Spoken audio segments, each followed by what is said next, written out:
কি খবৰ আপোনালোকৰ? মোৰ ব্লগলৈ আপোনালোকক সকলোকে স্বাগতম জনাইছোঁ। আজি মই গাঁৱলৈ যাবলৈ ওলাইছোঁ। কিয় যাবলৈ ওলাইছোঁ আপোনালোকক জনাই আছোঁ। যিহেতু মোৰ এগৰাকী বাইদেউ, তেওঁ আজি আমাৰ মাজত নাই। আজি তেওঁ শ্ৰাদ্ধ, মই তালৈকে যাবলৈ ওলাইছোঁ আমাৰ গাঁৱলৈ বুলি। আপোনালোকেও চাই থাকিব। আহক, মই ক'ত যাম, কি কৰিম আপোনালোকক সকলো দেখাই। এইখন আমাৰ পথাৰ, আমাৰ ঘৰৰ ওচৰত থকা, যিহেতু এইটো ৰাস্তাইদি আমি পুৰণা ঘৰলৈ যাওঁ। এয়া মই দেখাইছোঁ আপোনালোকক, অকণমান চাই থাকিবচোন পথাৰখন সুন্দৰ।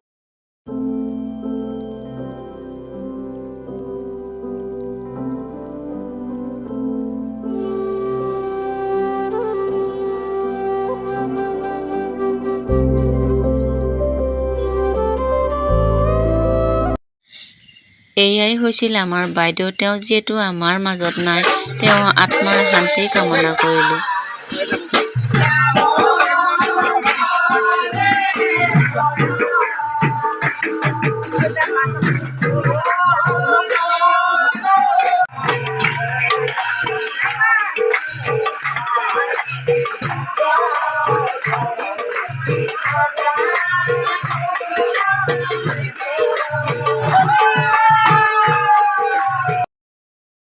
এয়া এখন মেখেলা হয়, এইটো ব্লাউজ পিচ, এইখিনি চাদৰৰ পতি হয়। এনেকুৱাকে ধুনীয়াকে কাটি লৈছোঁ তিনিটাকে। দেখিছে নহয়, পাৰি 6টা পাৰি আহে, তিনিটা চাদৰ হয়। চাদৰৰ পতিখিনি লগাবলৈ লৈছোঁ। এয়া এটা পাৰি লগোৱা হৈ গৈছে। আপোনালোকেও চাদৰ পাৰি চিলাবলৈ হ'লে এনেকৈ 3টা কাটি ল'ব। কাটি লোৱাৰ পাছত এটা ছাইড, এইটো ছাইড আগে চিলাই ল'ব। চিলাই লোৱাৰ পাছত ইটো ছাইড চিলাব। এইখন চাদৰ মোৰ চিলাই হৈ যাব। সম্পূৰ্ণ হ'লে দহি বাতিম আৰু আপোনালোকক দেখাই থাকিম, চাই থাকিব দেই। চাদৰখনৰ পতি চিলাই হৈ গ'ল। এতিয়া মই চাদৰখনৰ দহি বাতিম, আপোনালোকক দেখাব লৈছোঁ। এয়া চাওক, এনেকৈ দহি আৰম্ভ কৰিছোঁ। এনেকৈ দহিৰ কাৰণে সূতাবিলাক এনেকৈ কাটি কাটি ল'ব আপোনালোকে ধুনীয়াকৈ। মই এনেকৈয়ে কাটি লওঁ, আপোনালোকে কেনেকৈ লয় নাজানো বাৰু, কিছুমানে জনাবিলাকে। মই এনেকৈ লৈছোঁ। এয়া দেখিছে নহয়, 4টা নেচা ঠিক ধুনীয়া একে সমানকৈ কাটি লৈছোঁ। কাটি লৈ এয়া এইডাল দেখিছে নহয়, এনেকৈ কচিকৈ এনেকৈ বান্ধি যাব। এটা বেজি ল'ব, এই বেজি লৈ ধুনীয়াকৈ গাঁঠি যাব। এয়া দেখিছে, এইখন চাদৰ মোৰ হৈ গৈছে।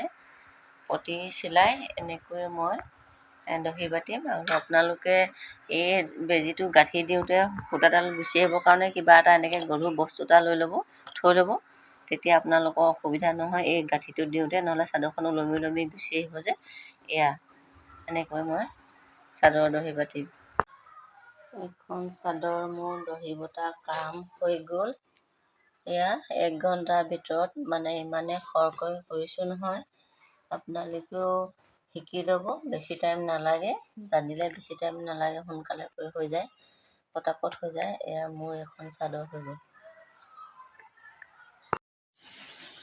এয়া মোৰ ব্লাউজটো চিলোৱা হৈ গৈছে। আগফালটো এনেকৈ চিলাব, ব্ৰা কাট দিছোঁ।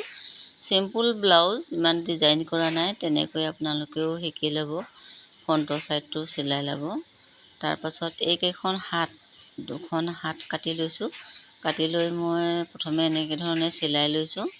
চিলাই লোৱাৰ পাছত জইন কৰিম, আপোনালোকক দেখাই থাকিম। এই দুখন হাত হৈ গৈছে। এতিয়া মই পিঠিটো দেখাম। বেক চাইডটো এনেকৈ চিম্পুল হয়, পিঠিটো উঠা। এনেকৈ কাটি মেলি চিলাই লৈছোঁ। ফিনিচিংটো কৰা নাই, আপোনালোকক দেখাই থাকিম। আপোনালোকে চাব আৰু শিকিবলৈ চেষ্টা কৰিব ব্লাউজটো নিজে চিলাবলৈ।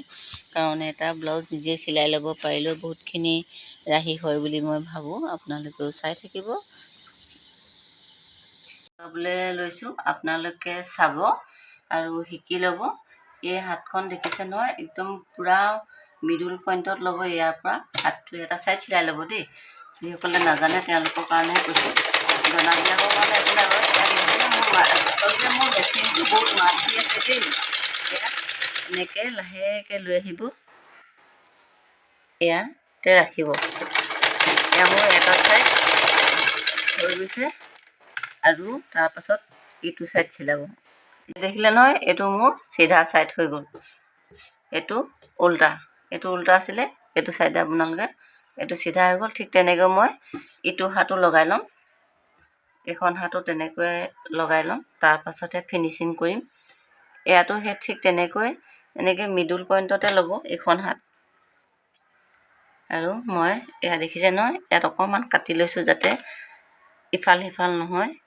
ইয়াতো তেনেকৈ আপোনালোকে হাতখন চিলাব পাৰিব। এয়া দেখিছে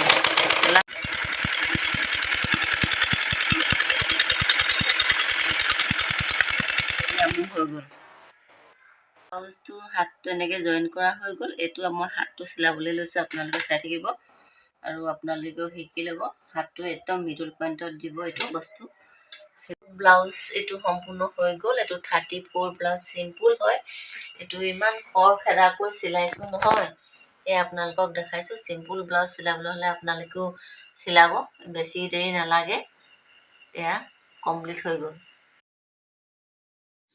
আজি ভিডিঅ'টো চাই আপোনালোকে ভাল পালে লাইক কমেণ্ট শ্বেয়াৰ কৰি দিব, লগতে ছাবস্ক্ৰাইব কৰি দিব। এইটো ব্লাউজ মোৰ হৈ গ'ল আৰু আপোনালোকেও শিকি ল'ব, যিমান পাৰে নিজে চিলাবলৈ শিকিব দেই।